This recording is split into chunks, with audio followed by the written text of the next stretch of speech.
por su amor que Él tiene para con nosotros, por su amor que Él tiene para con su pueblo, por el amor que Él tiene para con el mundo. Porque si Dios no hubiera tenido amor para con el mundo, tú y yo no tuviéramos esperanza alguna.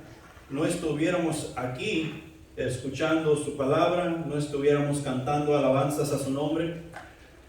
Tal vez ni siquiera estuviéramos vivos.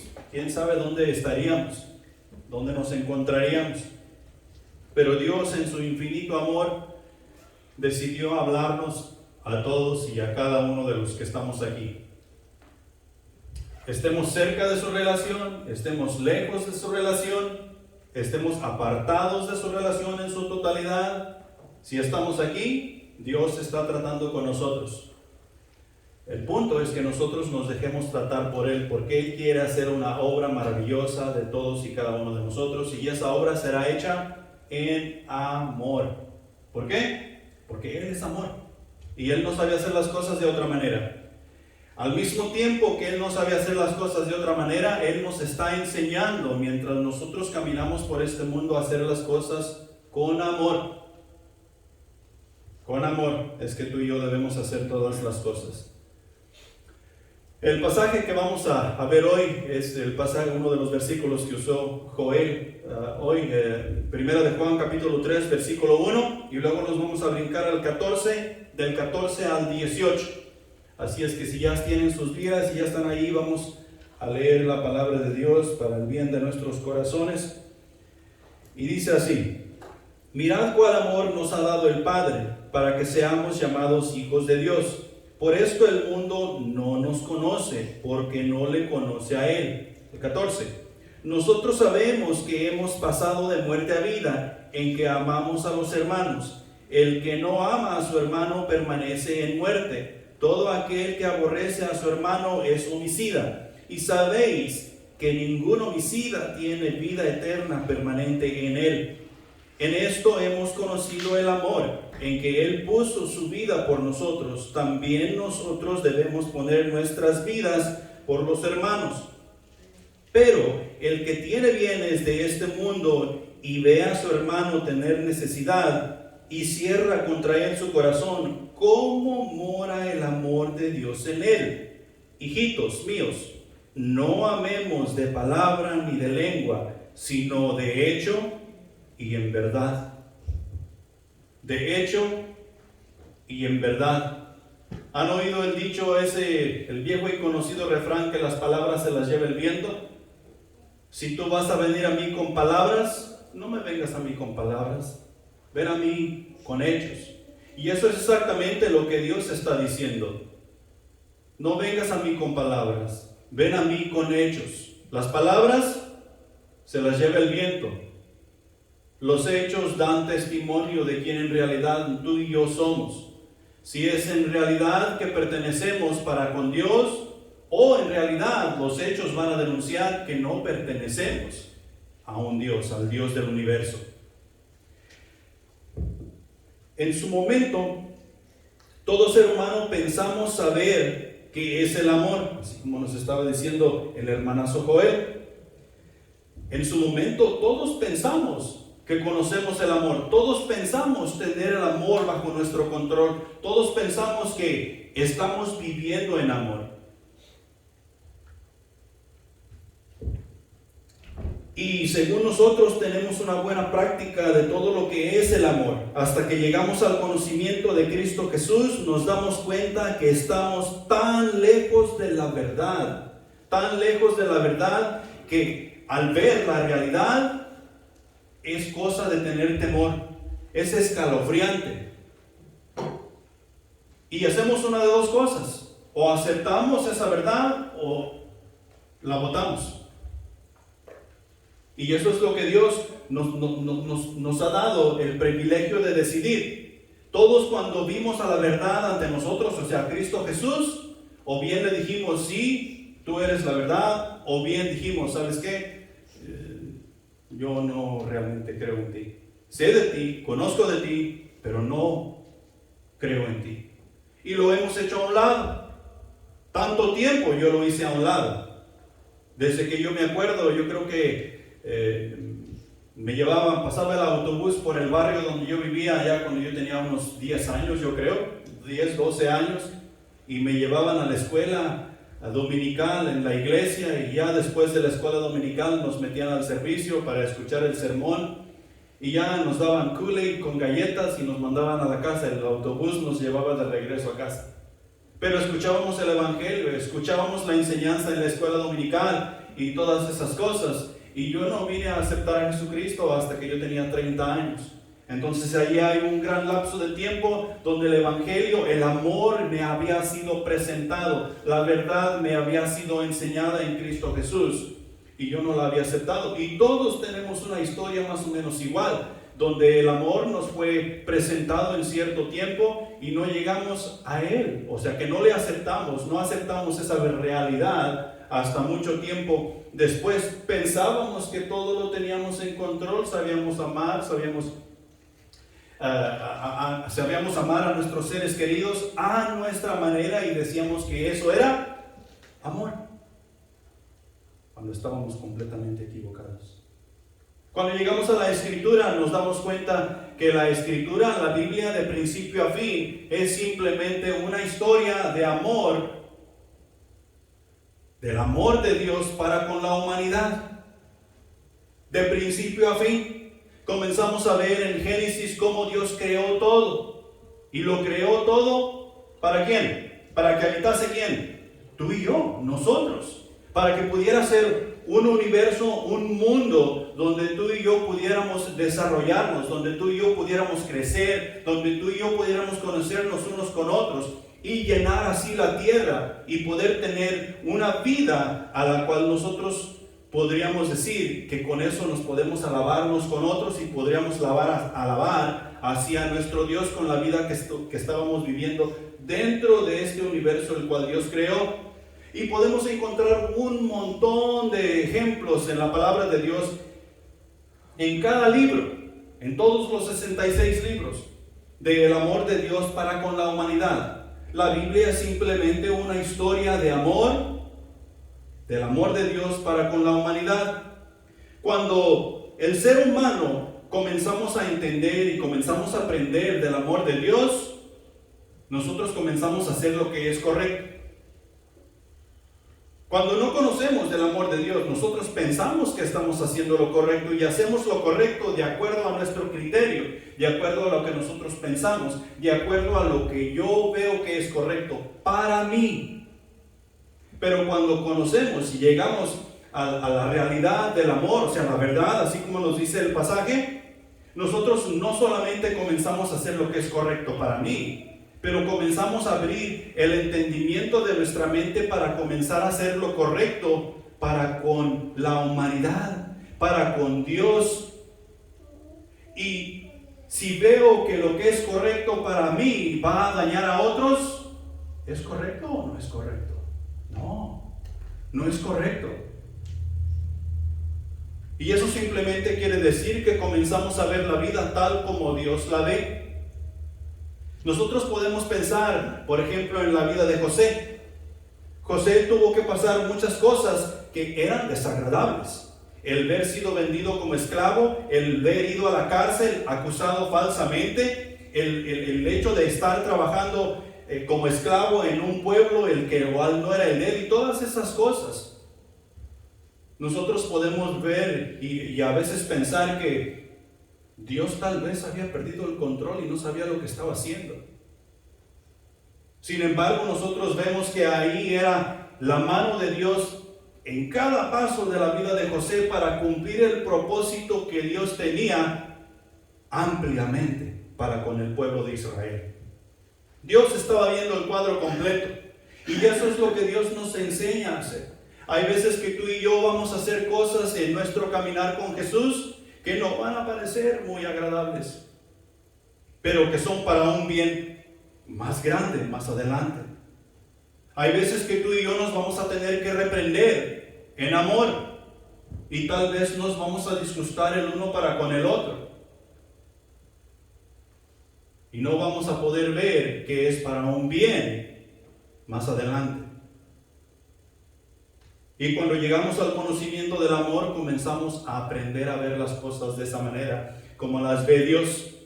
Una tercera cosa aquí en cuanto a el amor en este lapso, es que el amor en la actualidad, la palabra amor, es muy barato.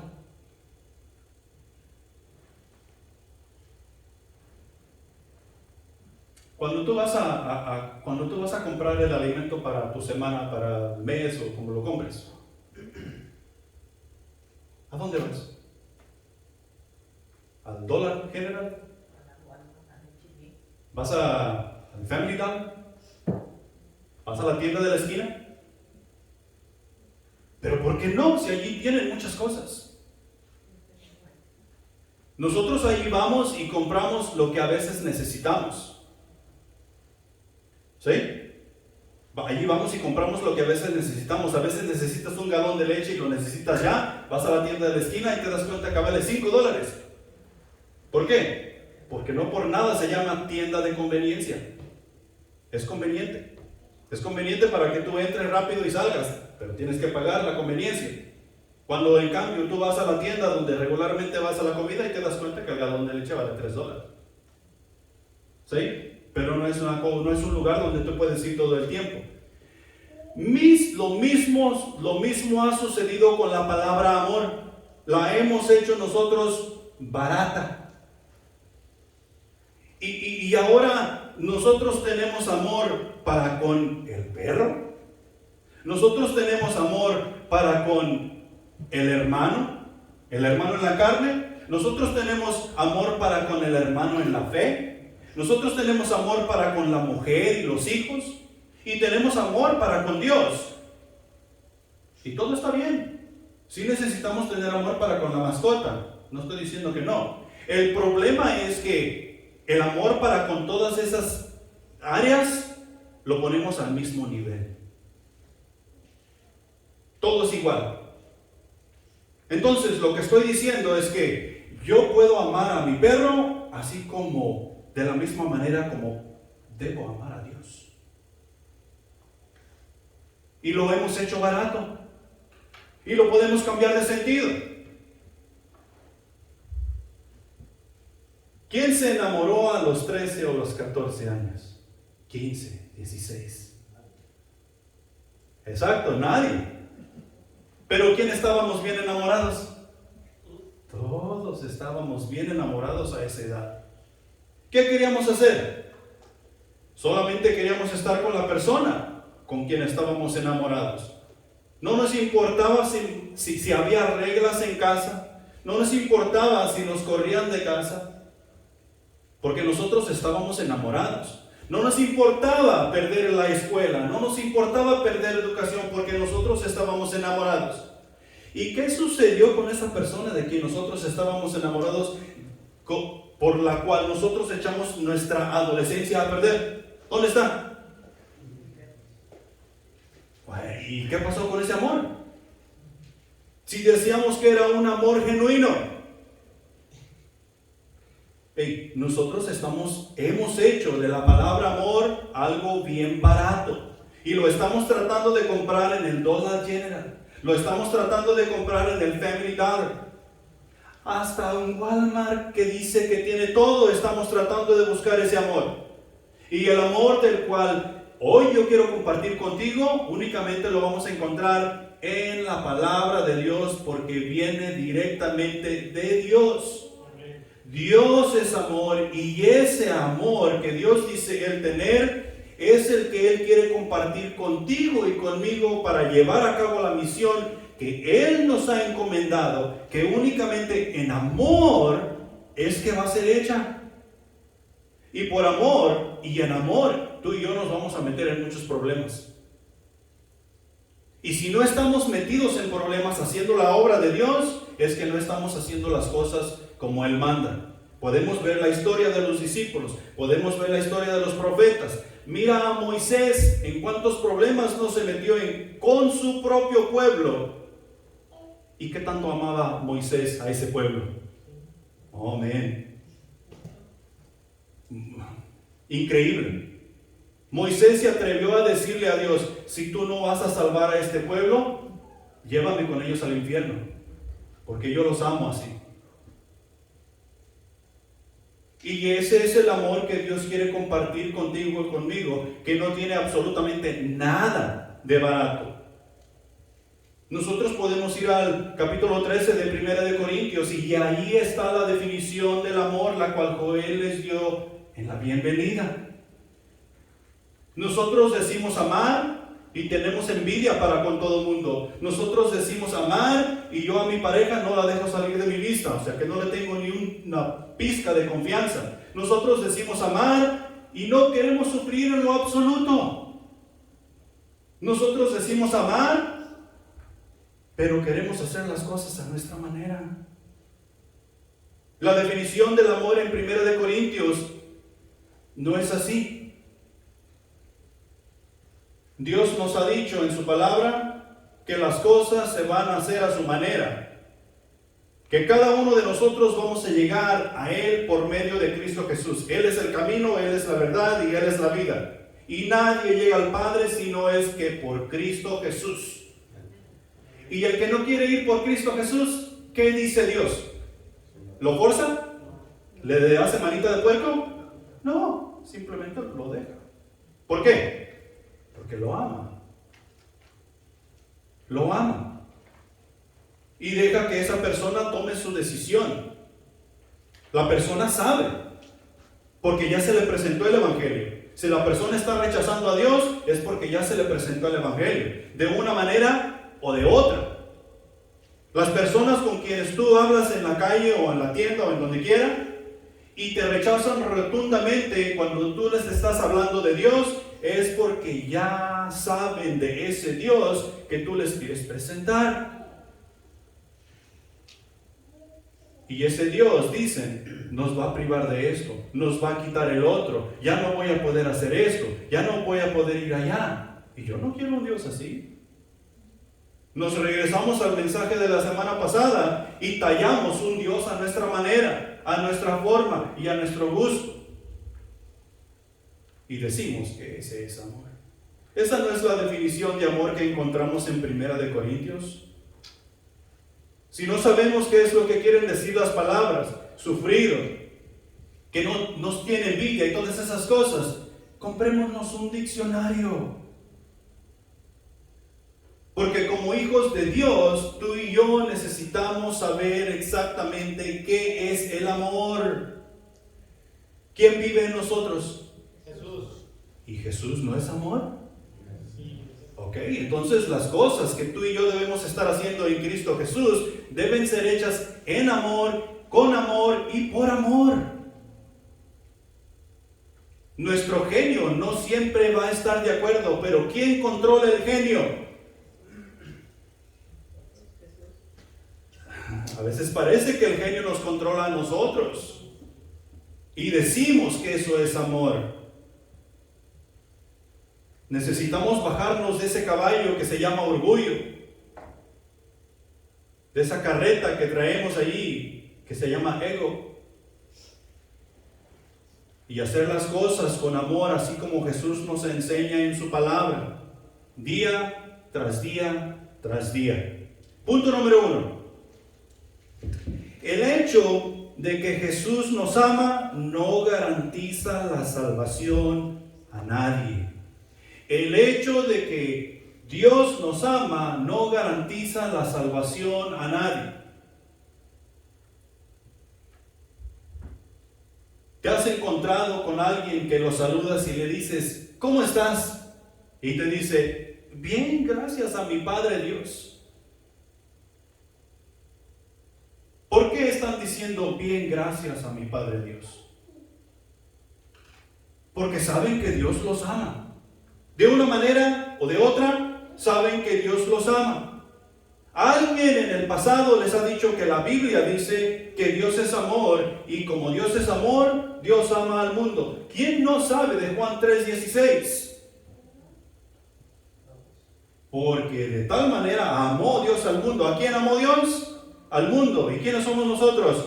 el mundo. Entonces Dios me ama, y si Dios me ama y Dios es amor, Dios es un Dios de amor, entonces Dios, que es amor, no me mandaría a mí al infierno, no me separaría de Él, porque si Él me separara de Él, entonces Él no es amor. El amor no hace eso. El mismo Corintios dice que el amor no hace nada indebido.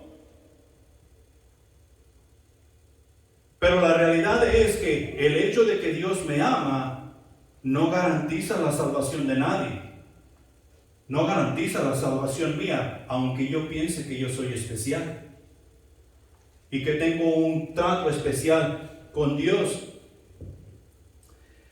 En la Escritura nosotros encontramos varios pasajes que nos hacen saber que Dios nos ama, aun cuando no estamos con Él. No importa la situación en la que nos encontremos, Dios nos ama. Como les dije, Juan 3:16 nos dice que Él ama al mundo. En primera de Juan, el versículo que leímos, mirad cuál amor nos ha dado el Padre. ¿A quién ha dado el Padre ese amor?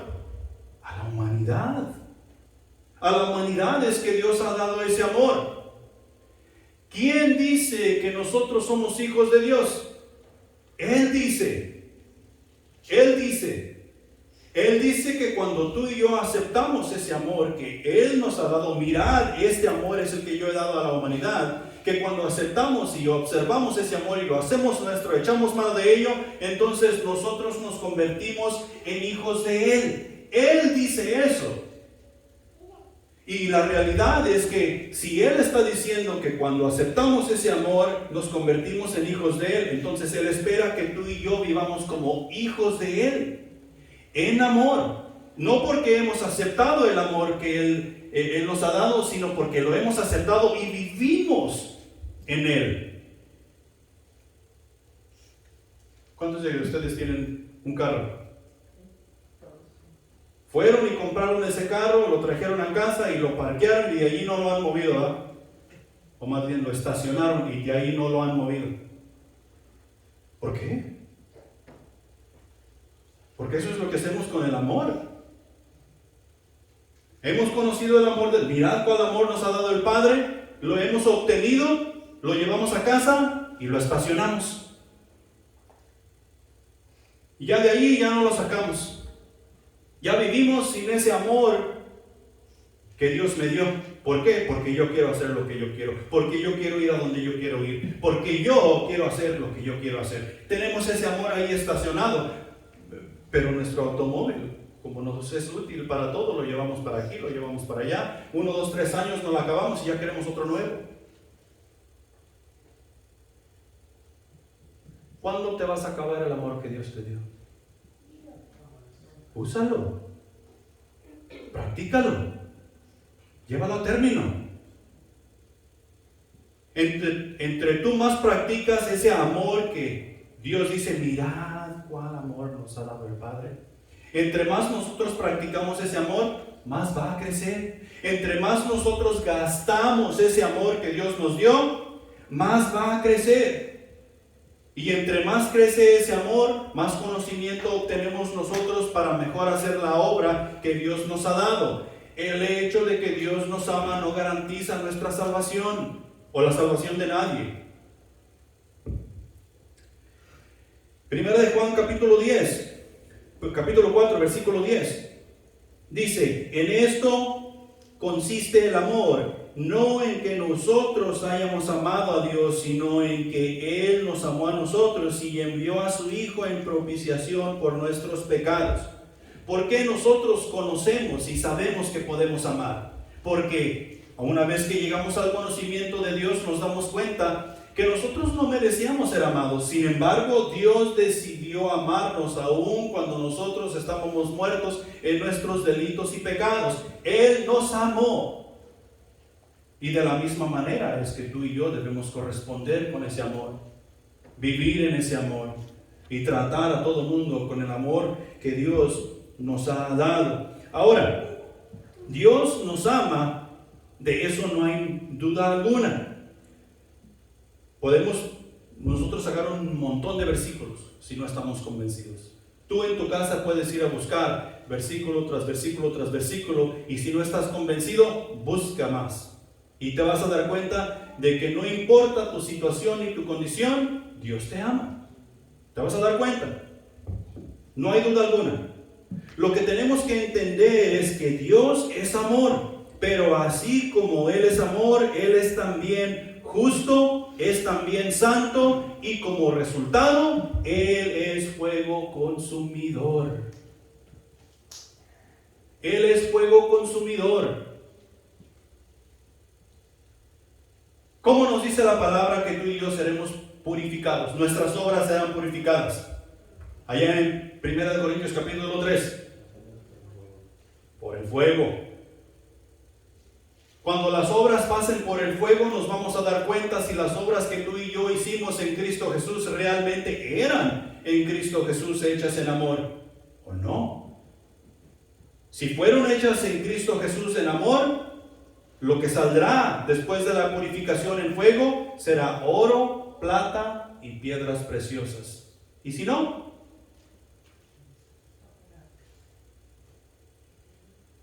será un montón de cenizas.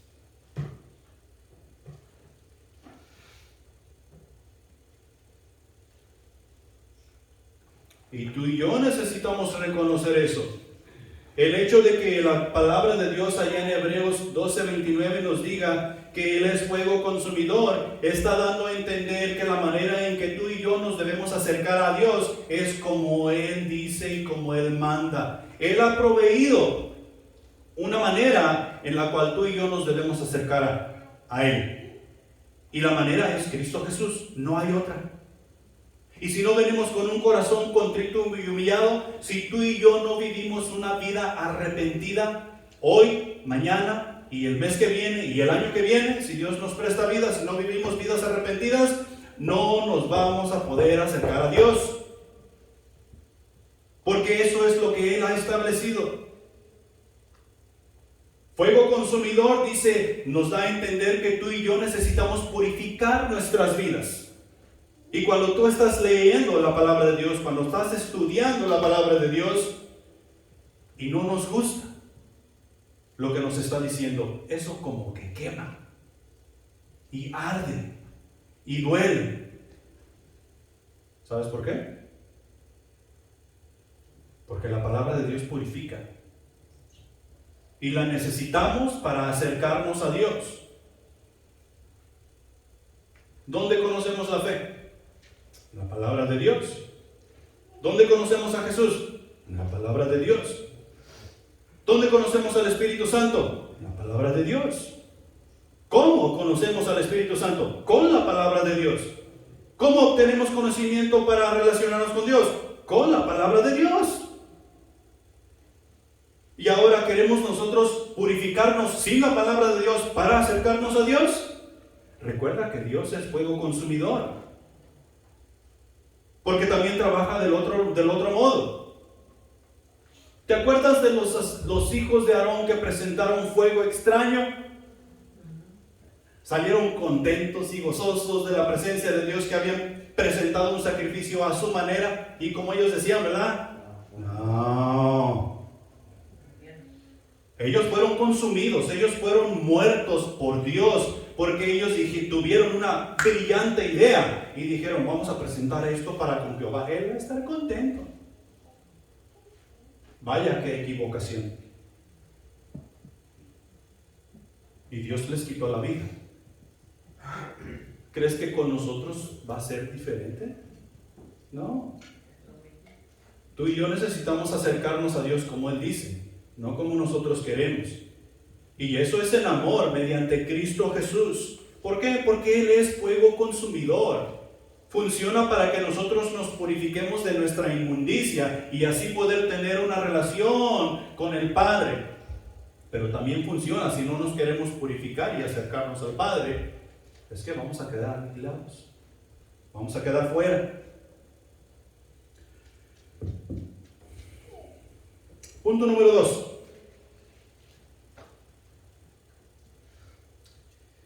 El amor no se ve en lo que decimos, sino en lo que hacemos.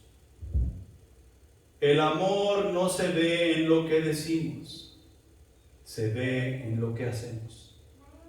Si hiciéramos una encuesta aquí en este condado, que son unas 22,000 personas, y fuéramos casa por casa, y simplemente preguntáramos, ¿ustedes como familia aman a Dios? ¿Tú crees que dijeran que sí? Ellos dirían que sí. Tal vez unos cuantos dirían, no, yo no quiero saber nada de eso. Pero en su mayoría, me atrevo a decir que un 99.9% dirían, claro que sí, yo amo a Dios. Yo vivo en una nación que fue fundada sobre principios bíblicos. ¿Has leído la Constitución de los Estados Unidos? Muchos creo que nos dirían eso. Yo voy a la iglesia. Yo sirvo en el coro de la iglesia. Yo soy diácono. Yo predico la palabra de Dios. Muchos nos dirían cosas como esas. Claro que amo a Dios.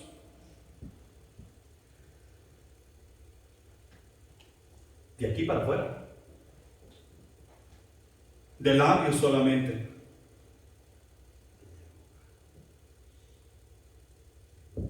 El versículo 16 del texto nos dice la primera parte. En esto hemos conocido el amor de Dios. El amor en que Él puso su vida por nosotros. ¿Cómo conocemos el amor de Dios? En que Él puso su vida por nosotros. ¿Fue un hecho o fue solamente de labios? ¿Cómo sabemos si nosotros no estábamos ahí presentes? ¿Tú estabas ahí?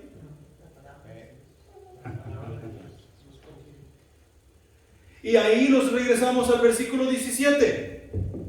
El 17, pero el que tiene bienes de este mundo y ve a su hermano tener necesidad y cierra contra él su corazón, ¿cómo mora el amor de Dios en este?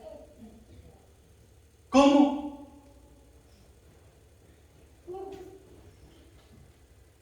No hay manera. Ahora tenemos que usar de nuestra sabiduría y de nuestro conocimiento a no estar derrochando simplemente porque tenemos. Pero para eso tenemos la palabra de Dios para que nos ayude en todo eso. Pero la manera en que tú y yo vamos a demostrar ese amor que decimos tener de parte de Dios es haciendo lo que el versículo 16 nos dice. Esa es la manera en que nosotros sabemos que Dios nos amó, en que Jesús dio su vida por nosotros. Romanos capítulo 5, versículo 8, ¿qué dice? Mas Dios muestra su amor para con nosotros en que siendo aún pecadores, Cristo murió por nosotros. No había ninguna garantía de que nosotros le íbamos a decir a Cristo, sí, yo te quiero aceptar como mi Salvador. Sin embargo, Cristo murió por nosotros. Cristo murió por nosotros. De tal manera amó Dios al mundo. Y ese es el amor el cual Dios quiere que tú y yo llevemos a cabo, el cual Dios quiere que tú y yo practiquemos. El verdadero amor no es simplemente algo que se siente como un sentimiento interno, es algo que también se demuestra de pensamiento, de palabra y de hecho. Se demuestra, es un hecho, es una decisión que tú y yo tenemos que hacer. No tiene que ver con los sentimientos. Los sentimientos entran después de que tú y yo hemos hecho la decisión. Imagínate si tú y yo hiciéramos las decisiones, todas las decisiones por sentimientos. Muchas de las veces nosotros hemos hecho decisiones por sentimientos. ¿A dónde nos han llevado?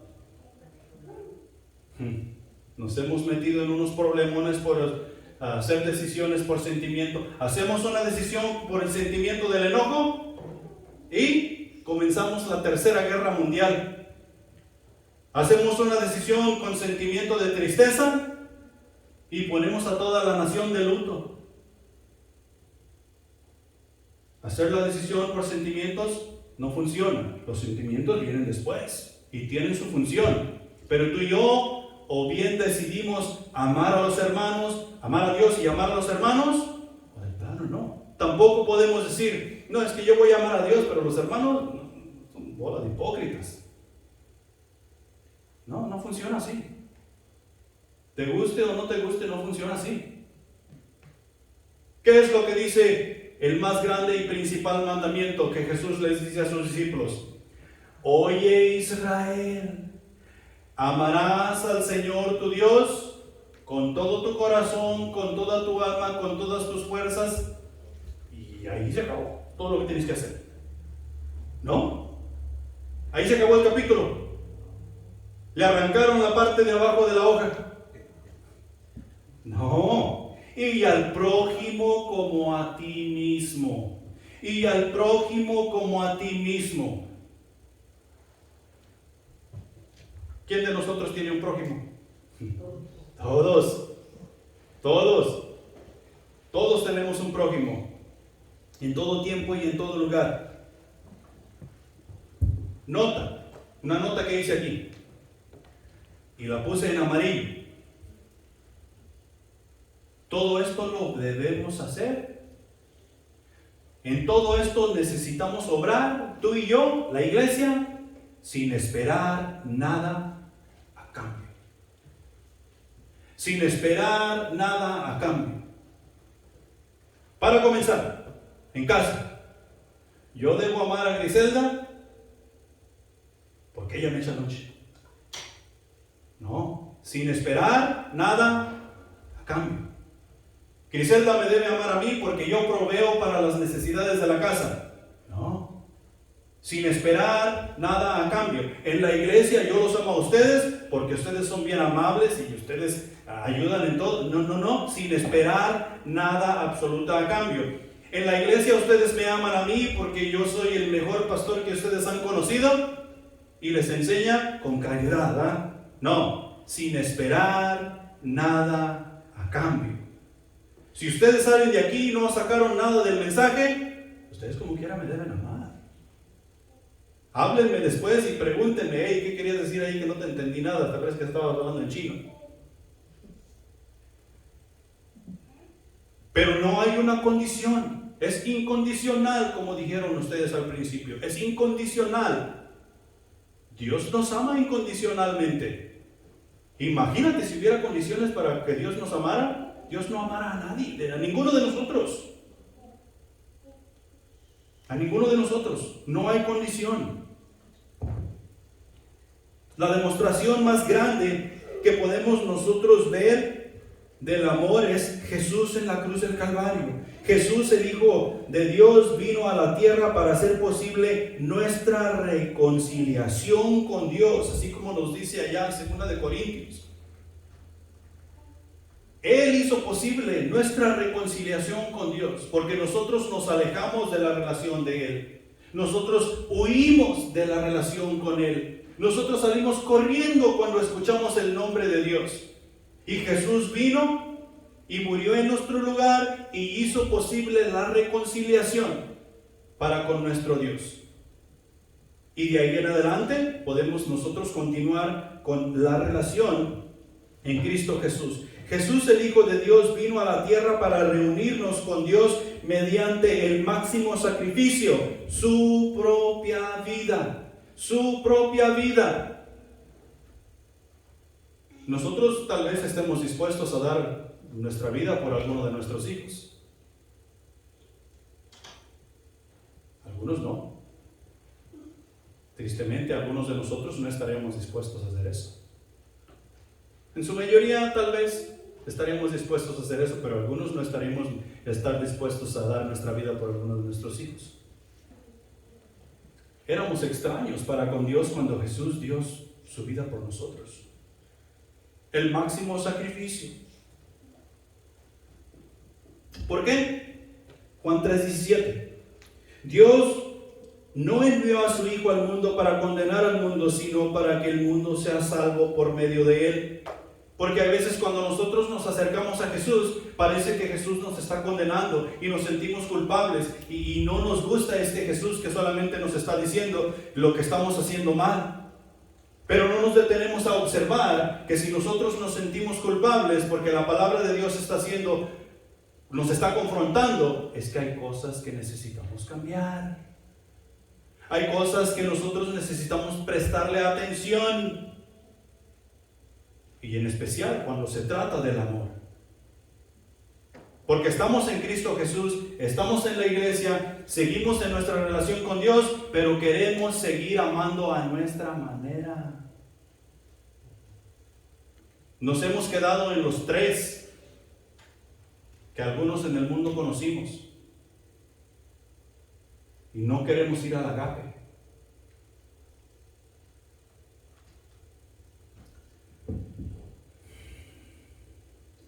Amar significa decir no a la propia vida para que alguien más pueda vivir. Si yo les digo a ustedes que los amo, debo estar dispuesto a decir no a mi propia vida para que ustedes puedan vivir en paz.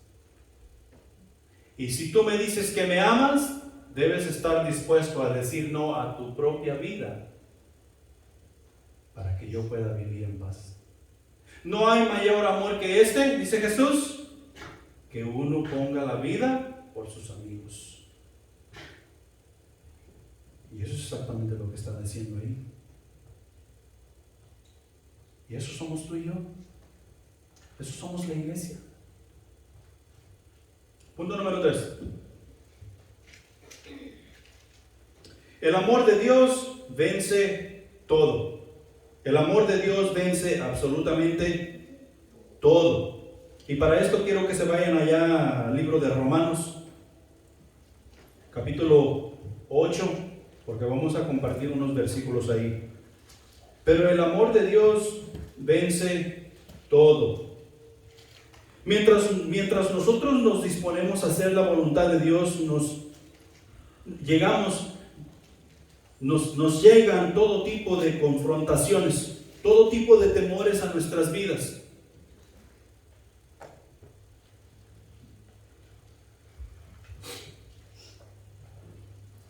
Si yo aquí, bueno, tal vez se acuerdan, pero se acuerdan que en un tiempo nosotros estuvimos haciendo devocionales todos los viernes. Y yo les di una lista, tú vas a hacer este viernes, tú el otro, y tú aquel, y tú el otro viernes. ¿Quién llegó bien confiado y tranquilo y en paz a presentar su devocional? Nadie. ¿Por qué?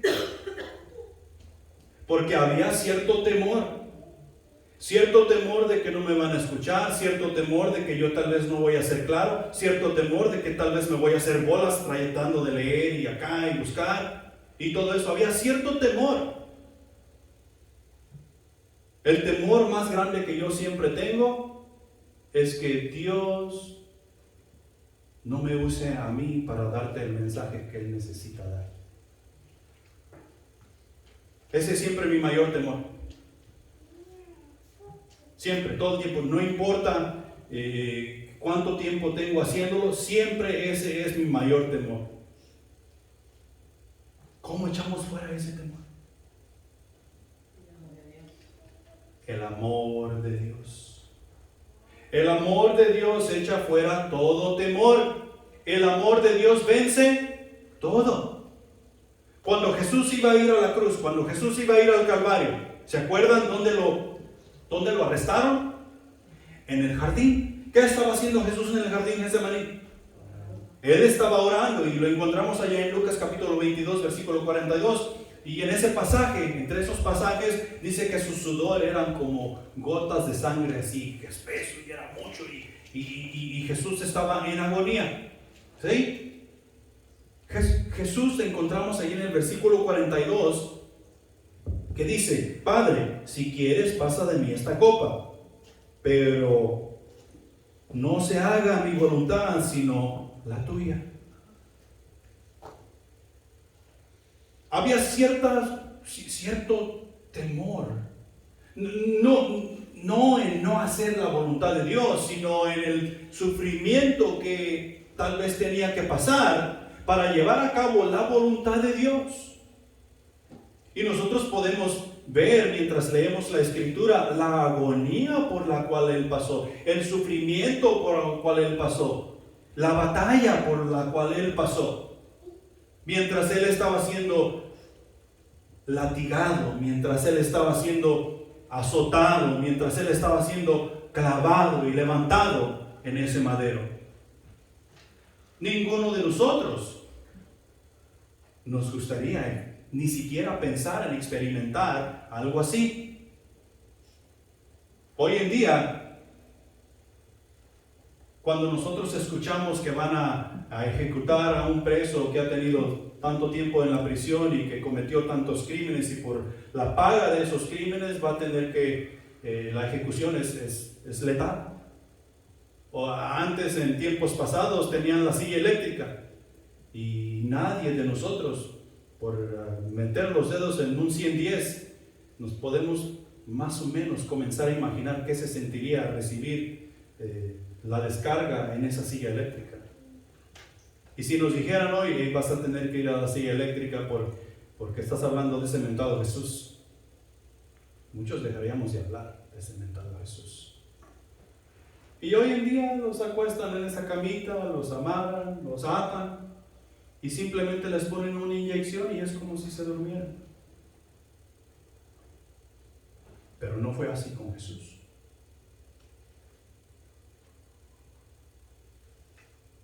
Ni siquiera fue como en la silla eléctrica.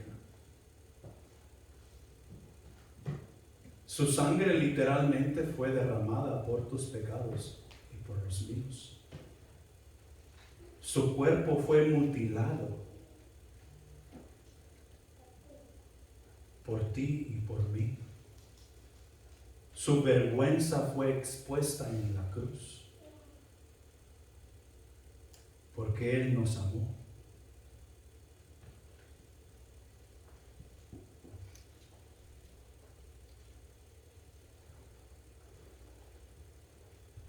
¿Qué le ayudó a vencer todo eso para lograr la voluntad de Dios?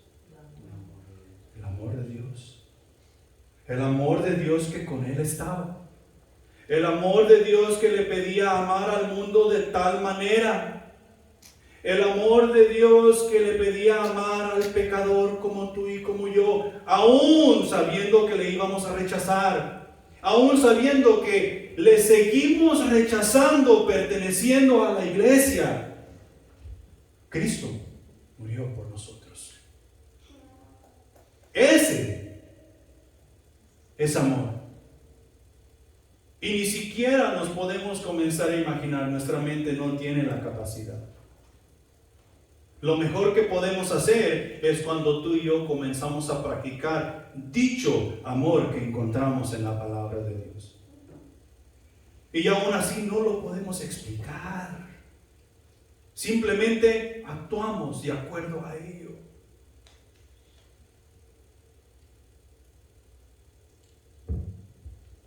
Romanos capítulo 8, versículo 28. Dice lo siguiente. Y sabemos que a los que aman a Dios todas las cosas les ayudan a bien. Esto es a los que conforme a su propósito son llamados. ¿Cómo ayudó todo esto a Jesús?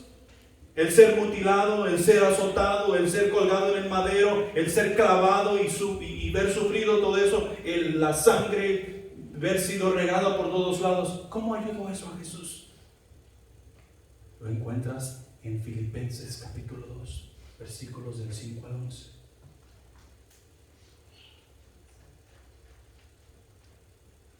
Porque Jesús se sometió a hacer la voluntad de Dios, Dios le ha exaltado hasta lo sumo.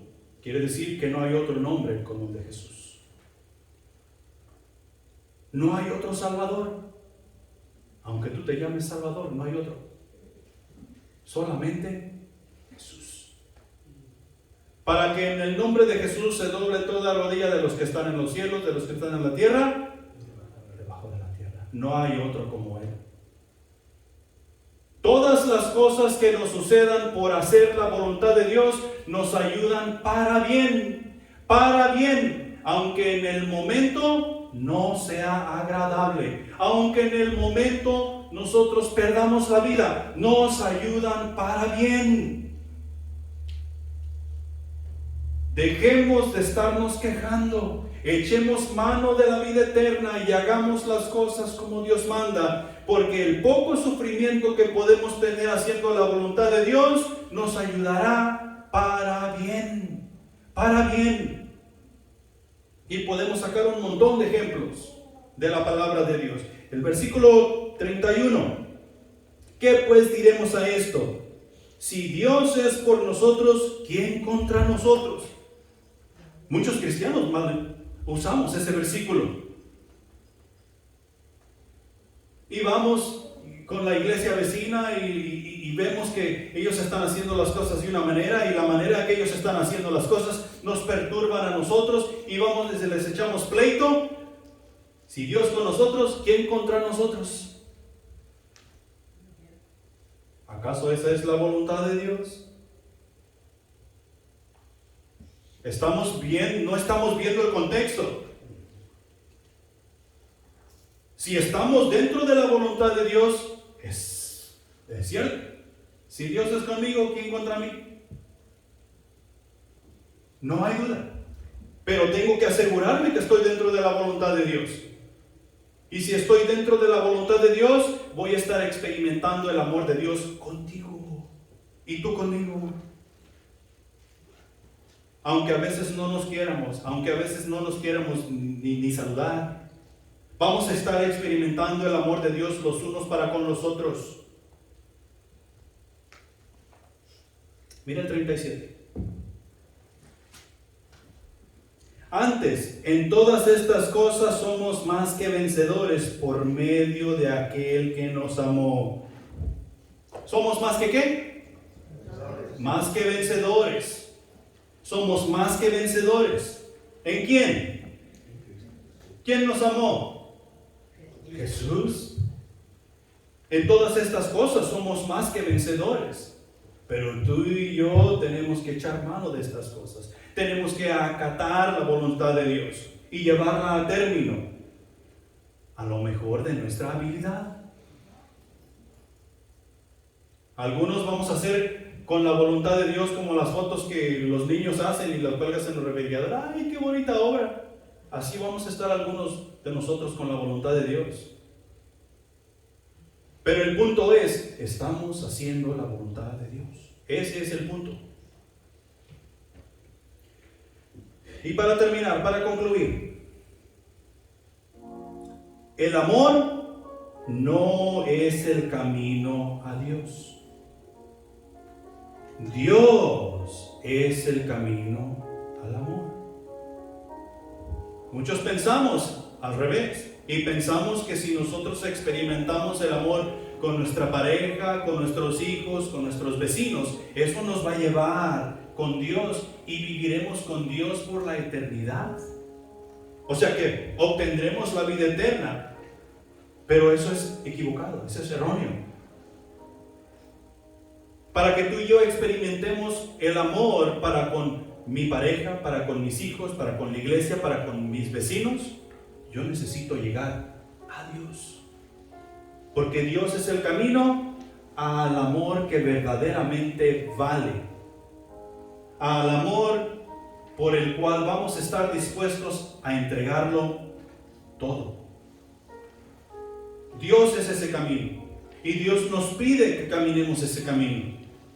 Jesús es ese camino. Y en Jesús no hay mentira, únicamente verdad. Y esa verdad Dios la ha puesto en nuestros corazones el día que le aceptamos como único y suficiente Salvador. No hay otro. Adoremos a Dios por el amor que ha derramado para con nosotros, el amor que ha puesto en nuestros corazones, y ese amor que ha puesto en nuestros corazones, compartámoslo con todos quien nosotros tenemos relación. Y así haremos una diferencia tanto en nuestro mundo como en el mundo de ellos. Todas las cosas nos ayudarán para mí. Pongámonos de pie y vamos a orar.